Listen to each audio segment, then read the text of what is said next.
Good morning students. आप सभी का government college Suratgarh BSc third year mathematics की क्लास में हार्दिक स्वागत। डियर स्टूडेंट्स,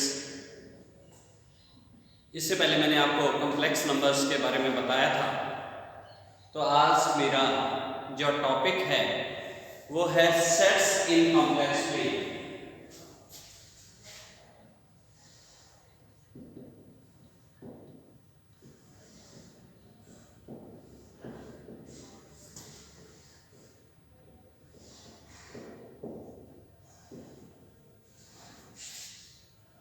सम्मिश्र समतल में समुच्चय, और इसमें जो पहली चीज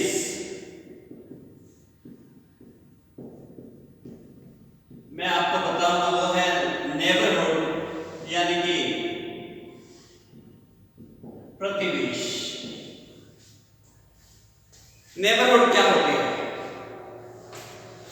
तो नेबरहुड क्या है कि neighbourhood of a complex number Z0 corresponding to a given positive real value delta is the set of all complex numbers for which modulus of Z minus Z0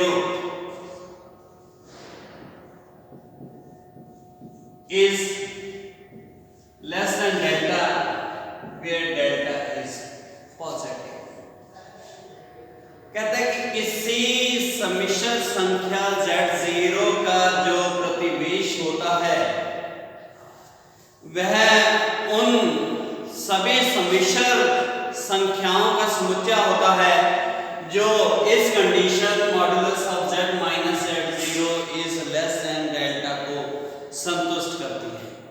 mathematically इसको हम लिखते हैं n डेल्टा ऑफ Z0 कि n for neighbourhood, किसकी neighbourhood Z0 corresponding to any positive value delta। तो ये मैंने क्या कहा, is the set of real numbers, is the set of complex numbers। और कैसे complex numbers? such that modulus of Z minus Z0 is less than delta, delta is positive। तो ये जो समुच्चय होता है, इस समुच्चय को हम कहते हैं कि यह Z0 का प्रतिवेश है या नेबरहुड ऑफ Z0। अगर हम इसे डायग्राम से रिप्रेजेंट करें तो ये Z0 कोई पॉइंट है, तो इसके सापेक्ष वो सारे बिंदु जो इस कंडीशन को संतुष्ट करते हैं, Z minus Z0 is less than delta, यानी कि Z0 को केंद्र मानकर अगर आप वृत्त ड्रा करते हैं जिसका रेडियस डेल्टा से छोटा है, तो उन सभी जो बिंदुओं का समुच्चय है उसे हम नेबरहुड कहते हैं। नेक्स्ट है हमारे पास डिलीटेड नेबरहुड ऑफ Z0।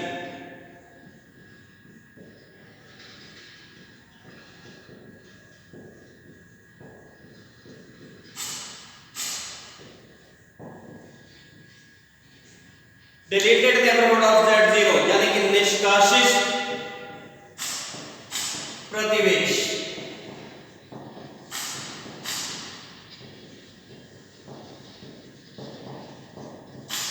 तो निष्कासित प्रतिवेश क्या होता है कि ये जो नेबरहुड है, नेबरहुड ऑफ Z0 में से अगर Z0 को एक्सक्लूड कर दिया जाए, बाहर निकाल दिया जाए कि Z0 के अतिरिक्त बाकी जो बचती नेबरहुड है उसी को हम कहते हैं डिलीटेड नेबरहुड ऑफ Z0। तो आप लिख सकते हैं कि if the point Z0 is excluded from the neighborhood of Z0, then that set is called deleted neighborhood of Z0। और मैथमेटिकली इसको हम एक्सप्रेस करते हैं n delta dash of Z0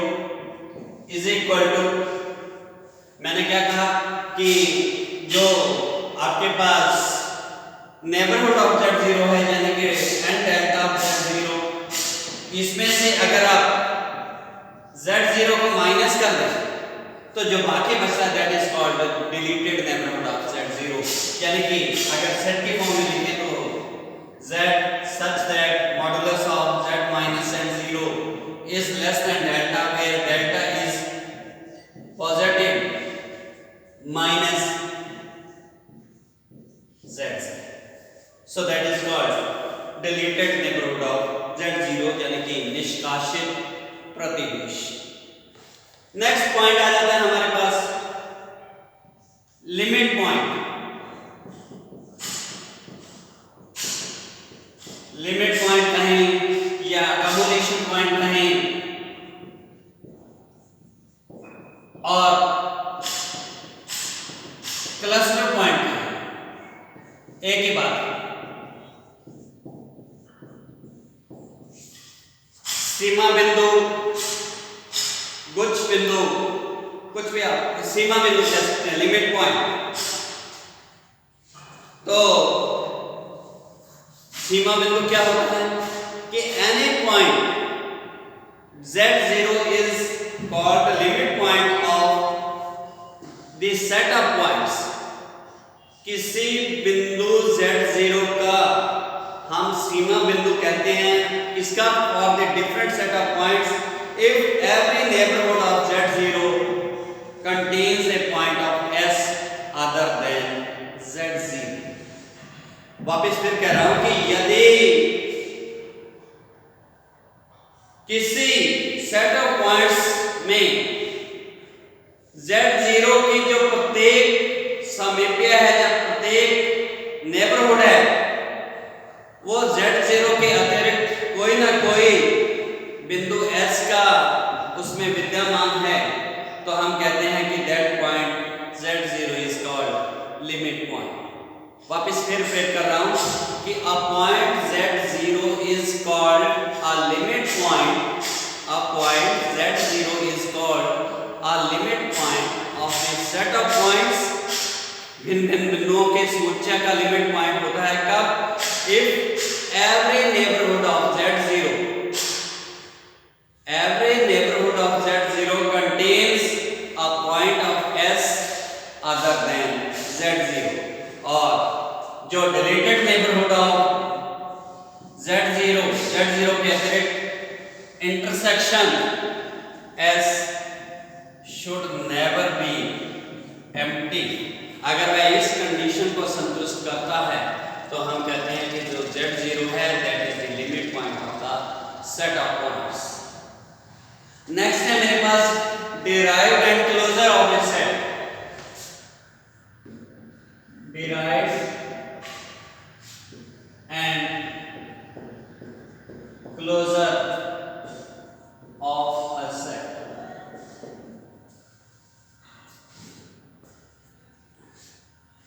व्युत्पन्न समुच्चय और संवर्ग समुच्चय। तो डिराइव्ड सेट क्या होता है? This set of all limit points of S is called derived set of S। कि S के सभी सीमा बिंदुओं का जो समुच्चय बनता है उसे हम कहते हैं डिराइव्ड सेट। वापस फिर मैं रिपीट करना चाहता हूं, this set of all limit points of S is called derived set. यानी कि किसी सेट S के जितने भी सीमा बिंदु हैं उन सभी सीमा बिंदुओं का जो आप समुच्चय बनाते हैं उस समुच्चय को डिराइव्ड सेट कहते हैं। उसके बाद आता है हमारे पास क्लोजर सेट। तो क्लोजर सेट क्या होता है कि S गिवन सेट था, S में लिखा है डिराइव्ड सेट और इसे क्या कहा? Limit set of all limit points of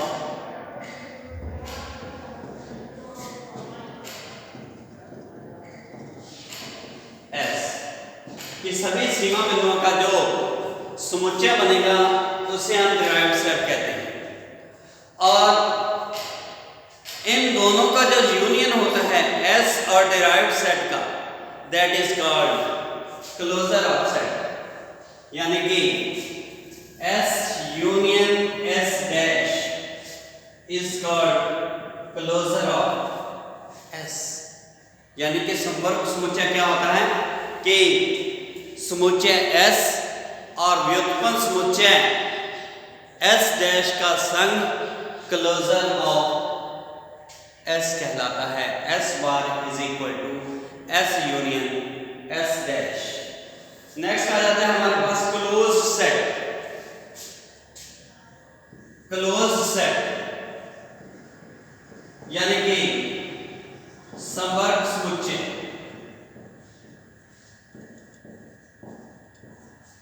संवर्ग समुच्चय, तो संवर्ग समुच्चय क्या कहता है कि यदि समुच्चय S के सभी सीमा बिंदु S में विद्यमान हो, that is if S dash is contained in S, if all the points of a set S is contained in S, then that set S is called closed set। यानी कि यदि किसी समुच्चय S के सभी सीमा बिंदु और ऐसा सेट जिसमें सभी सीमा बिंदु विद्यमान हो, उस सेट को हमने क्या कहा? Derived set. तो अगर derived set is contained in S, तो हम कहते हैं कि वो जो सेट S है वो एक क्लोज्ड सेट है। कि if S dash is contained in S और S dash is equal to S, कि यदि S हमारे पास कोई एक समुच्चय है, S डैश उसके सीमा बिंदुओं का समुच्चय है और सीमा बिंदुओं का जो समुच्चय है उसे हम कहते हैं डिराइव्ड सेट यानी कि व्युत्पन्न सेट। तो यदि व्युत्पन्न सेट S के सभी एलिमेंट S में विद्यमान हो, यानी कि आप सिंपल वर्ड्स में कहें तो जो डिराइव्ड सेट है that is a subset of S हो, तो हम कहते हैं S is a closed set. तो ये हमारे पास डेफिनेशन बनती है क्लोज्ड सेट की संवर्ग समुच्चय। अगली मेरे पास जो डेफिनेशन है वो है इंटीरियर पॉइंट।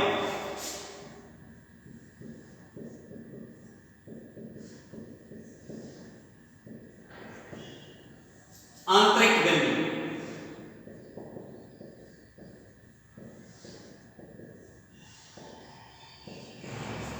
आंतरिक बिंदु इंटीरियर पॉइंट। तो इंटीरियर पॉइंट क्या होता है कि कोई बिंदु Z0 is called interior point of a set S। किसी बिंदु Z0 को हम किसी समुच्चय S का आंतरिक बिंदु कहते हैं यदि आपके पास Z0 की कम से कम एक प्रतिवेश ऐसा विद्यमान हो जो कि S का सबसेट हो, which is contained in S। वापस रिपीट कर रहा हूं कि a point Z0 is called interior point of a set S if there exists at least one neighborhood of Z0 which is contained in S। That is कि किसी बिंदु Z0 को हम सेट S का आंतरिक बिंदु कहते हैं अगर आपके पास Z0 का कम से कम एक प्रतिवेश ऐसा विद्यमान हो जो कि S में आता हो, तो हम उस बिंदु को इंटीरियर पॉइंट कहते हैं। यानी कि if n delta of Z0 is contained in S, then we say that Z0 is the interior point। Next है मेरे पास बाउंड्री पॉइंट।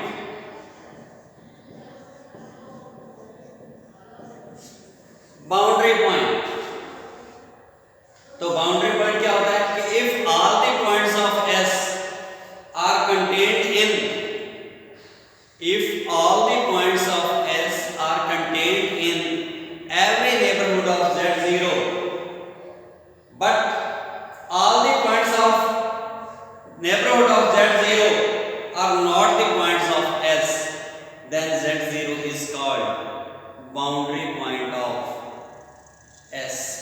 क्या कह रहे हैं कि यदि किसी समुच्चय S के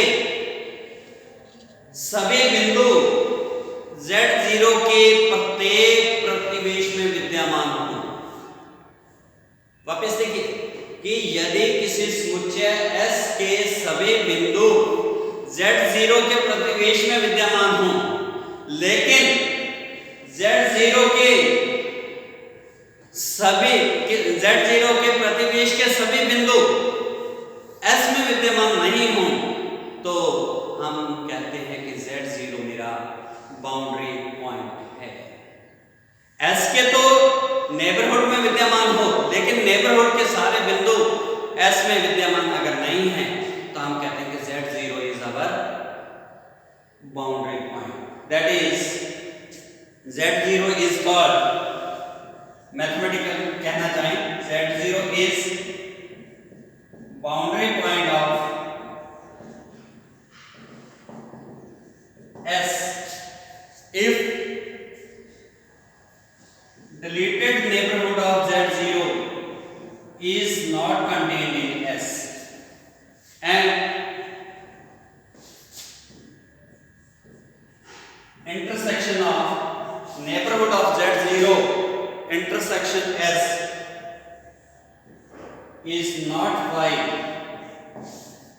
for every delta greater than 0, कि नेबरहुड के प्रत्येक पॉइंट S के सबसेट नहीं है, लेकिन नेबरहुड ऑफ Z0 और S का जो प्रतिच्छेदन है वो एम्प्टी भी नहीं है, रिक्त समुच्चय नहीं है, तो हम कहते हैं कि जो Z0 है वो मेरा बाउंड्री पॉइंट है। नेक्स्ट आ जाता है मेरे पास एक्सटर्नल पॉइंट।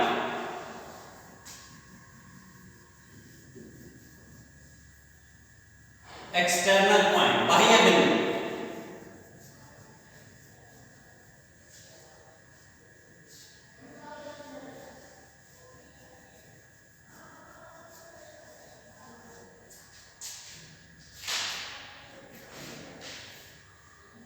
तो एक्सटर्नल पॉइंट्स जो हैं इसको हम अगले लेक्चर में स्टडी करेंगे।